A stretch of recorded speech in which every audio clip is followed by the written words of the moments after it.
안녕하세요 여러분, 호주 카이로 요한입니다. 오늘 제가 여러분들께 말씀드릴 이야기는 저의 첫 번째 1년 맥쿼리 대학교 카이로프랙틱 학과의 포스트그레이주에이트 코스, 그 중에 첫 번째 1년 과정인 서플리멘터리 코스에 대한 이야기를 하려고 합니다. 보통 이 서플리멘터리 코스 1년 과정을 잘 파스하고 나면 그 이후에 마스터 코스, 즉 석사 과정 2년을 진행하게 되는데요. 오늘 제가 여러분과 함께 나눠볼 이야기는 마스터 코스 전에 저희가 반드시 이수해야 하는 1년짜리 서플리멘터리 코스입니다. 자, 함께 알아가 보시죠.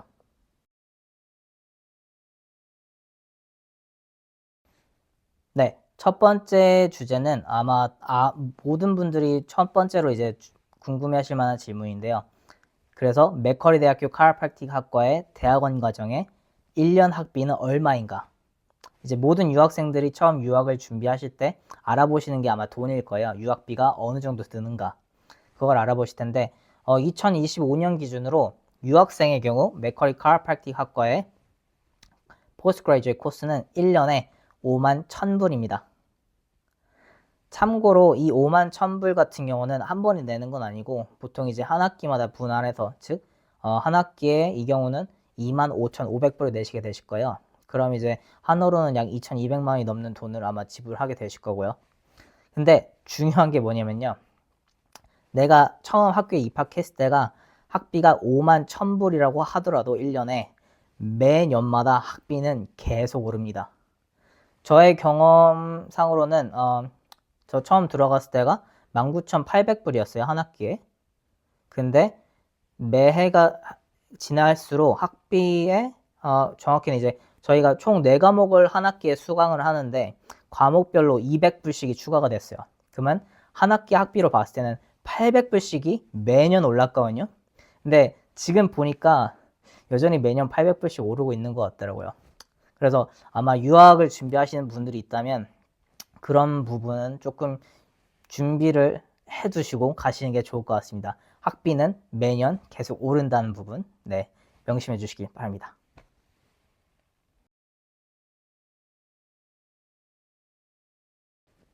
네, 두 번째는 그래서 서플리멘터리 코스 1년 동안 듣는 과목이 무엇인가? 아까 말씀드렸듯이 맥쿼리 대학교 카이로프랙틱 과정에서는 한 학기마다 총 4과목씩 4 서브젝트를 배우고 있어요. 일단은 1학기, 2학기로 나눠서 설명을 드리자면 서플리멘터리 코스 1학기 과정에서 저희는 카이로프랙틱 A 과목을 2번 들어요. 2번 듣고 그 다음에 메디컬 사이언스 B 하나, 그리고 레디오그래픽 사이언스라고 이제 엑스레이, 방사선 관련한 과학에 대해서 배우는 시간이 있어요. 그리고 2학기 때는 카이로프랙틱 A를 1학기 했잖아요. 그럼 이제 카이로프랙틱 B 코스 2개, 그리고 저거 메디컬 사이언스 B 하나, 마지막으로 다이그노스틱 사이언스 하나. 그래서 총 4과목씩을 배우게 됩니다. 간략하게 어떤 과목별로 어떠한 내용인지를 조금 설명을 해드리자면 카이로프랙틱 A, B에 관한 코스는 크게 2가지로 나뉘어요. 첫 번째는 이제 저희 이때 가운이 필요합니다. 가운 사셔야 돼요. 아마 이제 가운 사는 거에 대해서는 인스트럭션을 드릴 텐데 가운을 이제 학교에서 전에 듣는 대로 사시고 돈을 내고 사시고 그 다음에 실습실에 가셔야 돼요. 이게 해부학 실습실이거든요. 직접적으로 이제 뭐 저희가 메스를 들고 실습을 하는 건 아니고요. 해부 모델을 가지고 진짜 이제 진짜 시체를 잘 보존한 시체를 가지고 저희가 해부학 공부를 합니다. 뭐 뉴로 아나토미 과정이라고 하는데 보통은 이제 튜토리얼 클래스고요. 그래서 그 과정이 따로 있고요. 그 다음에 또 렉처 코스에서는 카이로프랙틱에 관련한 science based knowledge, 즉 이제 카이로프랙틱에 대한 과학적인 부분 혹은 theory적인 부분에 대해서 배우게 돼요.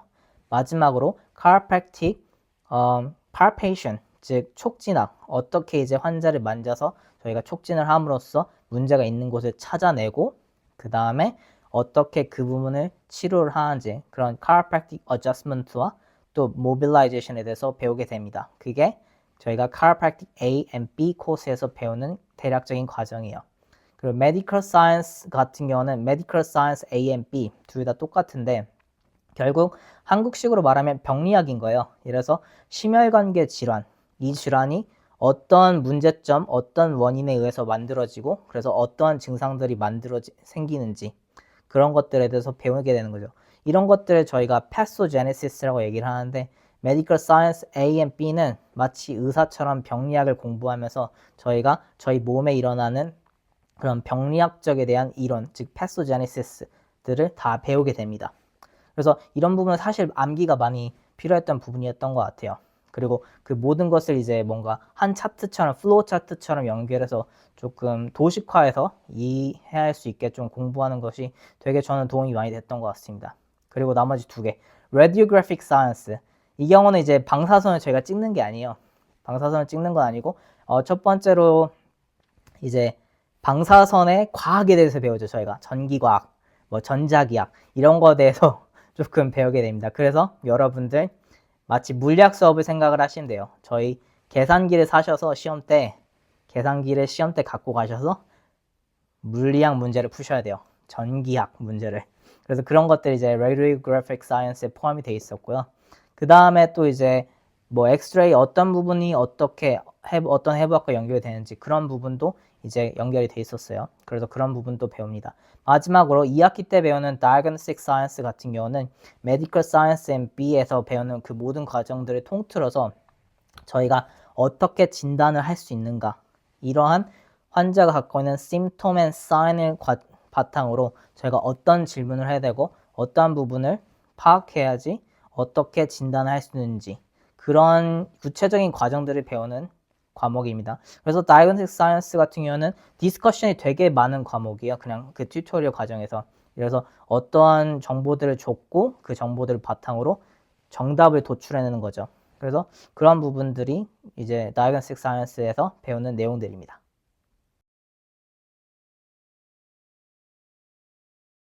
네, 이제 시험의 과목에 대한 얘기는 다 했으니까 시험에 관한 얘기를 해보려고 하는데요. 맥쿼리 대학교 chiropractic 코스에서 시험은 크게 말하자면 mid-sem exam, 즉 이제 mid-semester exam, 그리고 final exam, 그리고 이제 OSCE가 있습니다. OSCE 같은 경우는 O, S, C, E, 즉 objective, 갑자기 했네. structured clinical examination의 약자예요. 즉 OSCE라고 말을 하는데 OSCE 같은 경우는 즉 이제 의료계 학생들이 많이 이제 받게 되는 시험인데 즉 임상 능력을 평가하기 위한 시험이에요. 그 학생의 임상 능력을 포함하기 위한. 저희 같은 경우는 이제 교정을 잘하는가 혹은 이제 교정을 할 때 chiropractic adjustment를 환자에게 시행할 때 그 포지션이 정확하고 그 벡터, 힘을 밀어 넣는 그 방향이 정확한가, 그런 것들을 이제 평가하면서 이제 튜터들이 이제 점수를 매기게 돼요. 그래서 각 스테이션 한 4개 스테이션, 3개 스테이션을 나눠서 각 스테이션별로 돌아가면서 이제 제비뽑기를 해서 넌 이거 보여주면 돼 해서 이제 그거대로 자세를 보여주고, 그리고 이제 튜터가 점수가 얼마다 이렇게 매기고, 이렇게 각 스테이션별로 합친 점수가 여러분의 오스키 점수가 됩니다. 오스키는 진짜 중요한 부분이에요. 오스키를 잘하는 것 자체도 굉장히 중요하지만 오스키를 잘해야 여러분의 임상 능력이, 오스키는 그 오스키의 점수는 여러분의 임상 능력을 거의 그대로 반영한다고 생각을 하시면 될 것 같아요. 오스키를 잘할수록 여러분의 임상 능력도 높다. 그거를 좀 생각하시고 오스키를 좀 준비하시면 좋을 것 같아요. 그리고 이제 파이널 exam 같은 경우는 보통은 저희가 생각하는 그런 것들이요.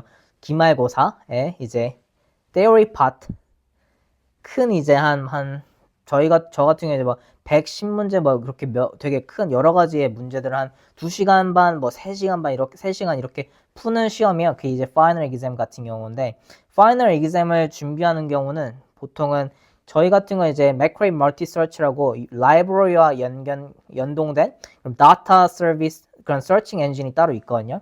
거기 들어가서 저희는 매해마다의 그 시험지를 다운받을 수가 있어요. 저 같은 경우도 이제 제가 이제 시험 보는 해로부터 한 4년 정도 전까지 매해 한 4년치짜리 시험지는 다 공부를 했었어요. 그래서 독학하는 게 생각보다 어렵진 않다.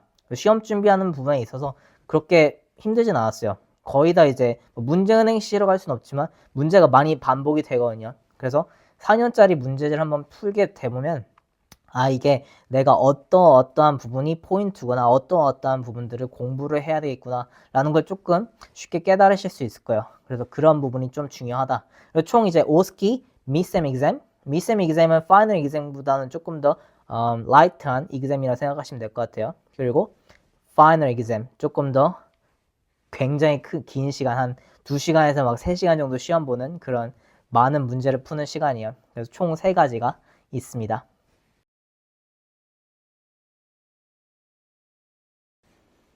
호주 대학교와 한국 대학교의 큰 차이점 중 하나가 아마 이걸 것 같아요. 렉처와 튜토리얼. 한국 학교는 이제 렉처와 튜토리얼이 나눠져 있지 않는데 호주의 대부분의 대학교는 렉처 클래스가 따로 있고 튜토리얼 클래스가 따로 있습니다. 그리고 렉처 클래스에서 강의하는 렉처러가 따로 있고 튜토리얼 클래스에서 강의는 튜터들이 따로 있어요. 쉽게 말하자면 렉처 클래스 같은 경우는 이론 수업 베이스입니다. 그리고 모든 학생들이 뭐 100명이든 몇 명이든 간에 각 학년의 총 학생들이 대강당에 모여서 수업을 듣는 거예요. 그게 이제 렉처고 이론 베이스로 듣기 때문에 보통 이제 레코딩이 됩니다. 레코딩이 돼서 저희가 만약 렉처 클래스를 참여하지 못한다 치더라도 온라인으로 수강할 수가 있어요. 온라인으로 캐치업할 수가 있기 때문에 그런 부분이 아마 좋은 장점 같아요. 반면에 튜토리얼 클래스, 이 튜토리얼 클래스는 소위 말해서 실기 수업이라 생각하시면 돼요. 반드시 참석하셔야 되는 수업이에요. 왜냐면 대부분의 실기 시험들은 이 튜토리얼 클래스를 베이스로 하거든요. 그래서 튜토리얼 클래스는 레코딩이 존재하지 않아요.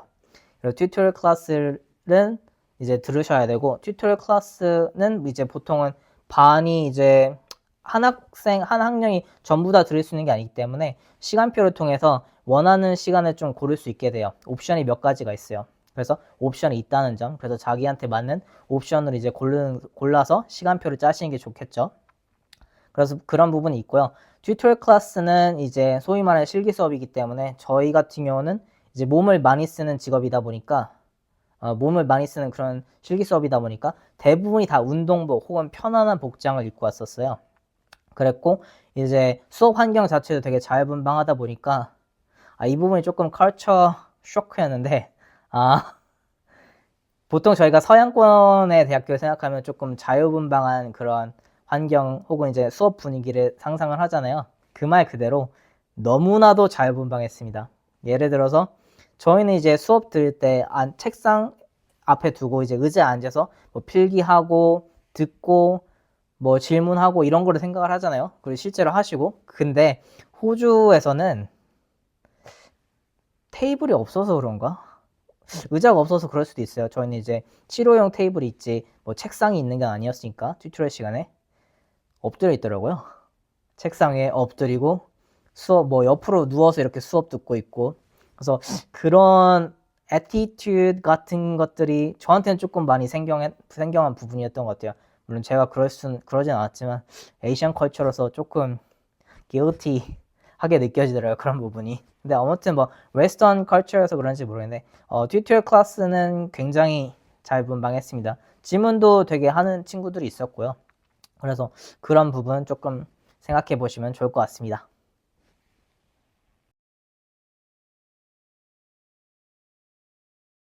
시험 얘기를 했으면 저희가 시험 점수 얘기를 안 할 수가 없는데요. 저희 한국 대학교 같은 경우는 이제 미국 학점제와 같이 뭐 A 등급, B 등급, C 등급까지 F 등급까지 이제 등급제로 해서 매기게 되는데 호주의 성적 등급표는 조금 달라요. 호주의 성적 등급은 간략하게 말하면 총 5개입니다.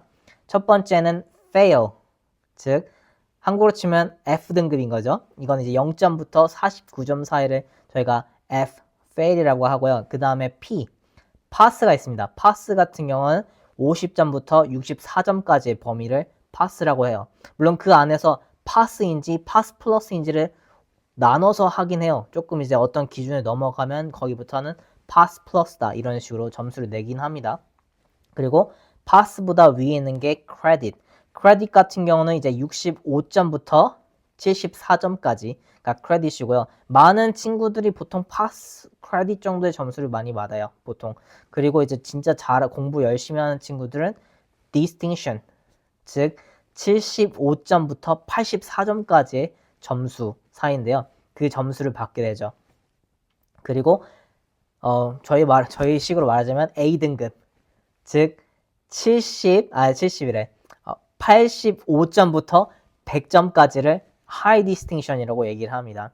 high distinction이라고 하고 총 5개, 즉 fail, pass, credit, distinction, high distinction 총 5가지가 있어요. 다만 chiropractic 같은 경우는 제가 봤을 때 교정 혹은 치료를 잘하는 능력, 진단을 잘하는 능력이 중요하지 실질적으로 내가 파이널 exam을 뭐 몇 개를 다 맞았다 해서 총 내가 high distinction을 찍었다 이게 중요한 거는 아닌 것 같습니다. 그 누구도 너 대학교에서 학점 몇 점이었어? 물어보진 않는 것 같아요. 그래서 점수에 엄청 연연하실 필요는 없는데 그래도 페일을 안 하시려면 당연히 파이스 이상은 받으셔야겠죠. 그래서 총 5개 있습니다.